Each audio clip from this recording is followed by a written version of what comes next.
taonani zimene zinachitika ku manifesto mena UTM imapanga manifesto yawo.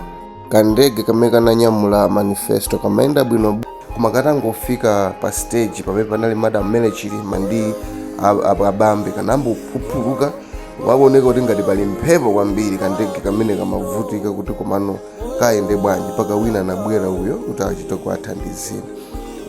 Situdziwa zoti zimenezo kazimatanthauza chani, kaya mafuna kuyankhula chani, yena kuti it's just coincidence. Komano ngati mmene mukuonera oyendetsa drone anayesetsa ndithu, uyanangobwera mkungu katothola ndikuti muyione drone zimene achita basi kanapita mpaka kana kangokagwa makaona kakagwa uko.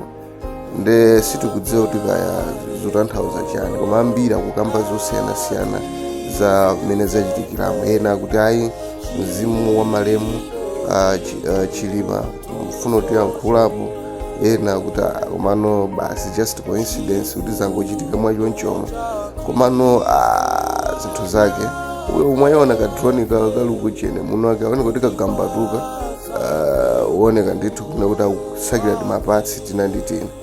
Drone imene yaonongeka basi komano the good thing manifesto ina 7